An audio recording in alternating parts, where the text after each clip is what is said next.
thank you so much, Brad. It's such a pleasure to meet you live. I'm like totally my pleasure. Glad it worked. I was wondering if you could tell me a little bit about, first of all, this fabulous house that you've bought for entrepreneurs to live in with Google Fiber. I am so jealous because I've got the worst broadband. Yeah, so I bought a house about 3 or 4 months ago in Kansas City, where Kansas City was the first city that Google is rolling out Google Fiber to, which is 1 gigabit internet. And for perspective, 1 gigabit internet is somewhere between 20 and 100 times faster than what most people have in terms of broadband. And in some cases it's 1,000 times faster than what people have. So it's really remarkable in terms of the difference. Wow. And my motivation for doing this was just as an experiment. There were already a couple of houses that had become hacker houses in this neighborhood that was the first neighborhood that was lit up in Kansas City. So I bought a house right next door to them, and I decided to run a competition. So I have now announced the winners. They've moved in. It's a company called Handprint. And I've given the house rent-free, and I pay for the Google Fiber for a year, no strings attached, just to see what they come up with using 1 gigabit internet. Wow. And it's been fun, and part of it for me is my thesis around community development and startup communities, and not just talking about it. I'm actually very involved in a number of different startup communities, and I just wanted to be involved in this experiment with Google Fiber in the Kansas City startup community, and it's been a blast so far. And I am so jealous because someone tells me that Google probably will never do it in the Bay Area, which of course is where they're based, and you would wonder why. But yeah, there's a lot of speculation. About the motivations for it in general, and I have my own view of it. But it's been interesting to start to see the notion of gigabit internet roll out into other cities. Chattanooga, Tennessee, built their own infrastructure for gigabit internet. A number of years ago. The government had the foresight to put the infrastructure in place. So it's actually an example of a town that's lit up with it. In Orem, Utah, Provo, Utah just handed over their fiber to Google to deploy gigabit internet in Provo, and Austin, Texas just announced it'll be the second Google Fiber city, and the day after AT&T announced that they're bringing 1 gigabit internet to Austin. I think all of this is phenomenal because it sort of reminds me of the cliche back from the 1980s when somebody said, oh, nobody will ever need more than 64K of RAM in a computer. And when this started rolling out, people were like, well, nobody will ever need more than, whoever used 1 gigabit. And the answer is entrepreneurs, and we'll figure it out. There will be something interesting that will happen with it. Yeah, it's fabulous. I just read recently that Australia is going to getting a new broadband provider, and they're going to have the highest broadband speed in the world. And I'm like, little old Aussie, wow, that's so fabulous. I emailed all my family. Yeah. So also, I'm so passionate about the theme that you and your wife chose for your recent book, and I'd love to just get a bit of background, maybe about why you guys decided to write that. I am totally see that the ecosystem has been developed by men, and unfortunately is very workaholic and not relationship focused. And I know that that's one of the themes in your book. So would you talk a little bit about that? So the book, I like to say subtitles tell you what a business book is going to be about. So the book is called Startup Life, and the subtitle is Surviving and Thriving in a Relationship with an Entrepreneur. And my wife, Amy Batchelor, and I wrote it together. So it's not a book about us. It's a book about the sort of struggles, opportunities, journey, and the dynamics of having a relationship with an entrepreneur. Much of our own story is in the book, but we have contributions from about 20 other entrepreneurial couples, including a number of couples where the entrepreneur is female versus male, and in some cases where both of the partners in the relationship are entrepreneurs. So we worked hard to get a good, diverse view of the dynamics of an entrepreneurial relationship. And in it, we're trying not to be either prescriptive, in other words, if you do these things, you'll be happy. We're also trying not to create what we called a YARB, which is yet another relationship book. There's tens of thousands of those available on Amazon. Yeah. We tried to really get inside the unique challenges that partners have in a relationship when one of them or both of them are entrepreneurs. And these challenges are challenges that don't just occur early in the relationship, but occur throughout the relationship. So Amy and I have been together for 22 years, and we still have struggles with different types of things, and we're continually learning how to be better partners in the context of a very intense entrepreneurial life. Interestingly, many of the things that we talk about in the book I think are generally applicable to any good relationship or any partners that are trying to develop a great relationship over time. But I think as more and more people focus on entrepreneurship and have to take responsibility for their own success, many of the challenges and pressures that we face throughout our relationship and that many entrepreneurs face and that couples face in the context of it will come to bear. So we've tried to be very thoughtful about giving lots of examples, yes, but letting people have the ability to make the book their own in the context of their own relationship. And would there be a particular piece of advice that came out of that for you? I mean, obviously you've got the overview because you looked at all the different relationships. I'll give a couple. I'll give sort of generic and then a few specific. A generic one, and we're unapologetic throughout the book, is the notion of the importance of communication.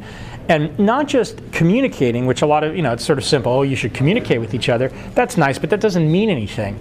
Actually understanding how your partner communicates and interprets information and reacts to information is very important. And so early on in our relationship, and there's lots of different ways to figure that out. I mean, personality tests, and we like to talk about the Cosmo quiz as a fun metaphor, like do things together as a couple to learn about each other early. There's two spectrums that are very challenging, I think, for most partners in an entrepreneurial context, and that's the introvert-extrovert spectrum, and it's the intrinsic-extrinsic spectrum. Wow. So introvert-extrovert, a lot of people don't actually know the difference. The simple difference between an introvert and an extrovert is an extrovert gets energy from being in group settings with lots and lots of people and lots of stuff going on. An introvert, that drains the introvert of energy. Many people are introverts who experience life as extroverts. I'm a good example of that. I'm very much an introvert, but I spend an enormous amount of time in extrovert settings. Yes. They drain me of energy, so I need time to recharge my batteries in an introvert setting, which could involve time with Amy. The intrinsic-extrinsic spectrum is another example. Extrinsically motivated people are people who get excited about an award or public recognition, or when somebody says, hey, that's really good, congratulations, that's extrinsic. And intrinsic motivation is you're motivated by something internal to yourself. I turn out to be very intrinsically motivated by learning. So when I'm not learning, it's very hard for me to stay motivated about what I'm doing. And so when you combine these two vectors, and these are just two of many we talk about, it's very easy to misinterpret your partner's public persona as an entrepreneur with what they need in the context of a relationship. And the entrepreneur often misinterprets his or her partner's behavior and what they need in the relationship. And we get very tactical. One tactical example would be, it used to be, I'll give two. It used to be when I came in from the end of the day, I come in through the door, and I'd be greeted by Amy, who spent her day with our dogs. And the dogs are great companions, but they don't really carry on a very good conversation. And so I'd walk through the door and, she'd be ready to have a conversation. I'd walk through the door and I just need to be quiet for a little while. That was fine when we figured that out, but it wasn't okay for me to walk through the door and go to my computer, because that didn't give her a sense of any sort of connection. And so what we do now when I walk through the door is we say hello, we hug for 10 seconds, and then we talk about what's going to happen next in the evening. Hey, I'm really tired tonight, I just want to lay on the couch and watch TV, or can we have dinner together, or I need to work for an hour, or I have a phone call that I need to do. There's that conversation. It's not a negotiation, it's a conversation about what's going to happen next. Because once she knows what the plan is, whatever the plan is, she's fine. It's the not knowing the plan was the disconnect. That's fabulous. Okay? That's an example. Yeah. Another example, I'll give on the sort of opposite end of the spectrum, is mornings. I wake up very slowly, although I get up typically very early. But I need quiet for about 90 minutes. This is, again, part of being an introvert. I just need quiet. I need to sit in front of my computer and write or answer emails or whatever. I just need my own sort of start. Amy wakes up, and before she's out of bed, she's talking. Right? She's got words coming out of her mouth that are in her head before she even gets out of bed. for a long time, I would wake up before her, and I'd have an hour and a half of time. I'd wake up at 5, she'd get up at 6:30 or so. And when she'd wake up at 6:30, she'd come downstairs where I am to my office, where I'd usually be in front of my computer. And there is nothing, I've learned that there's nothing more soul-crushing than having your beloved, when you walk down the stairs, greet you like this. Right? It's not that I can't hear her coming down the stairs, right? And so now I hear her rattling around upstairs. So now when I hear her waking up and rattling around with the dogs, I immediately stop what I'm doing. I go up, and we do what's called 4 minutes in the morning. So I spend 4 minutes with her, just whatever. She's got words in her head. I've had my hour and a half of quiet time. We make a cup of coffee together. That's so cute. That's and it's just 4 minutes, and sometimes it's 15 minutes, and sometimes it's 3 minutes, because I might have something I really want to do. But it's that moment, that touch point as a couple, that again, if I'm describing these both as examples of communication, right? We've learned what we need in that interaction. And the last point I'll make on this is for the entrepreneur. This is the challenge for the entrepreneur in the partnership. Entrepreneur in the partnership is used to being the person that all the stuff is around, and is the person who gets to define how the communication patterns work, and is the person who's used to having their stuff be the most important. And I learned pretty early on that my stuff was much less important than Amy's stuff in the context of understanding it. And the behavior that I was showing when I'd say to her, Amy, you're the most important person in my life. Oh, hang on a second, I got to take a phone call. Right? That didn't work. Right? My behavior was not matching up my words. And so when I changed my behavior, all of a sudden, the dynamics in terms of our own communication got much, much richer. So I like to try to tell in the entrepreneurial couple that the entrepreneur needs to put the energy into understanding how to wire those pathways with his or her partner. The partner's responsible for it too, but the entrepreneur has to put some extra energy into it, because the entrepreneur is typically not used to having to think about it, because he or she gets to dictate it to everybody else. In my words, it's a great method of syncing. Because what's on one computer and on the other, you're basically matching each other. That's right. It's a good metaphor. Really, really good information for me and everyone else. And I wondered if you could talk a little bit about what's happening in the venture capital industry. Obviously, part of the big changes that are happening have resulted from the Jobs Act, and I know that you were a great supporter of that whole process. And I'm wondering what can happen in the venture capital industry, because always with change is opportunity, correct? Yeah, always there's opportunity in the context of change. I think that the dynamics around venture capital are pretty independent of the Jobs Act. And interestingly, in the context of venture capital, my instinct is the biggest impact of the Jobs Act will be the confidential filing period for companies going public. Their IPOs have been, very, very challenging for many technology companies for a number of years for a variety of reasons.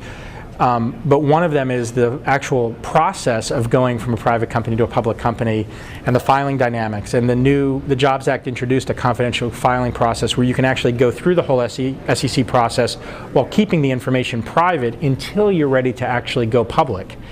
And so it gives companies a lot more effective way to navigate the going public process, especially in situations where they're relatively young companies and they don't want to expose for 6 or 9 or 12 months as they're in this preparatory phase a whole bunch of information to their competitors through the public filings when they're still a private company. I think broader than that, though, the phenomena that's occurred is really the democratization of innovation and the democratization of entrepreneurship. And what I mean by this is that over the last number of years, maybe the last decade or so, the amount of capital that you need to raise to make progress is decreasing. Progress as an entrepreneur. The amount of information available about how to create a company and about entrepreneurship, the opportunities for immersive entrepreneurial experiences that are educational as well as functional, like accelerators like Techstars or programs like Startup Weekend. The amount of visibility and understanding for entrepreneurs to have about the funding process, whether it's blogs or the book that my partner Jason Mendelson and I wrote called Venture Deals, or just the ability to read what's happening and understand it more deeply. The networking dynamics about getting both exposure and visibility to what individuals are doing. things like Angel List that allow companies that are raising early stage money to actually really engage in a much broader network, and for investors who want to invest in angel, as angel investors in early stage, to give them mechanisms. All of these things are happening at this incredibly rapid pace. Some of them have more impact than others in different places. The geographic disbursement of it is pretty phenomenal. Like the fact that you no longer have to physically be somewhere to get this information because of this magical thing called the web. But also the funding dynamics as they get dispersed around the world. You start to have lots and lots of entrepreneurial ecosystems and startup communities that have much more depth of understanding of how to develop and grow over time because of this democratization of innovation.